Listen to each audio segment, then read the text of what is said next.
Chairman Smith, Ranking Member Neal, and members of the committee, I'm grateful to join you today. Treasury is committed to working with Congress to improve our nation's finances, create new jobs, and strengthen the economy.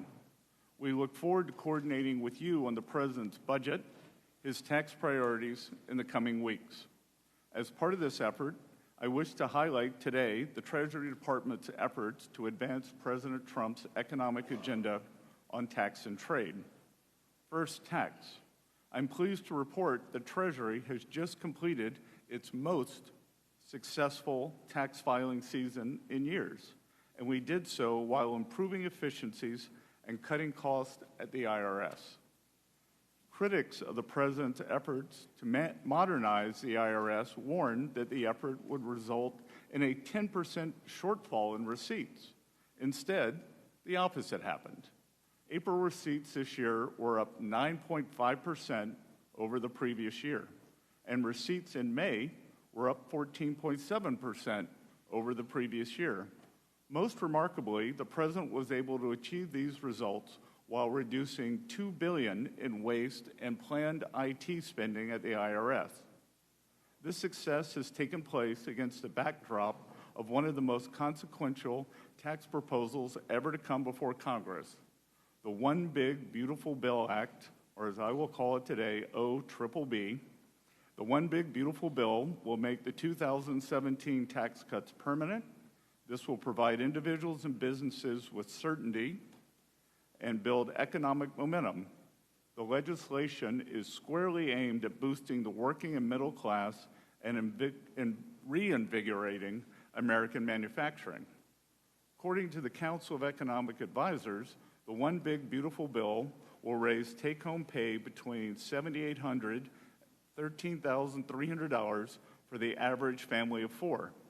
It will increase wages between $6,100 to $11,600 for the average worker, and it will cement no tax on tips, no tax on overtime, and tax cuts for seniors. The One Big Beautiful Bill will also incentivize unprecedented investment in U.S. manufacturing. The legislation will provide 100% expensing for new factories, as well as existing factories that expand operations and support Made in America. It will streamline burdensome permitting processes that often stand in the way of new manufacturing projects. It's time for this country to start building things again, and the OBBB makes this possible. The administration is grateful for the leadership of this committee in shepherding the One Big Beautiful Bill through the House. We are working closely with members of the Senate to get this legislation to the President's desk. Trade is the second topic I wish to highlight. The progress we have made on tax issues over the last 4 months complements the significant progress we have made in rebalancing the global economy. Since I last testified before Congress in May, the President announced a historic U.S.-UK trade deal. This arrangement, which creates a $5 billion export opportunity for American ranchers, farmers, and manufacturers, is a preview of what's to come. Dozens of countries have engaged the administration thus far with offers to improve their trade relations with the United States. This includes China. I have just returned in the middle of last night from successful negotiations in London with a Chinese delegation that will not only stabilize the economic relationship between our two economies, but make it more balanced. China has a singular opportunity to stabilize its economy by shifting away from excess production towards greater consumption. But the country needs to be a reliable partner in trade negotiations. If China will course correct by upholding its end of the initial trade agreement we outlined in Geneva, and I believe after our talks in London they will, then the rebalancing of the world's two largest economies is possible. By challenging the decades-old status quo on tax and trade, President Trump is breathing new life into the American economy. More than 500,000 private sector payroll jobs have been added since January.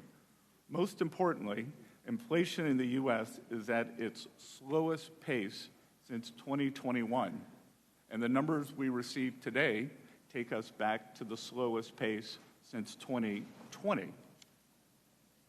Most importantly, we are decelerating cost increases for shelter, food, and energy. After 4 years of price increases diminishing the U.S. standard of living, inflation is showing substantial improvement due to the administration's policies. Furthermore, the labor market remains strong with low unemployment and plentiful labor demand as job openings remain high. This strength has been exemplified in the recent performance of the stock market and consumer confidence data. The President's bold leadership on these issues has laid the ground for a golden age economy. With your help, we can build on that foundation to create even more prosperity and abundance for the American people. We hope you will join us in this endeavor. Thank you all, and I look forward to your questions. Thank you.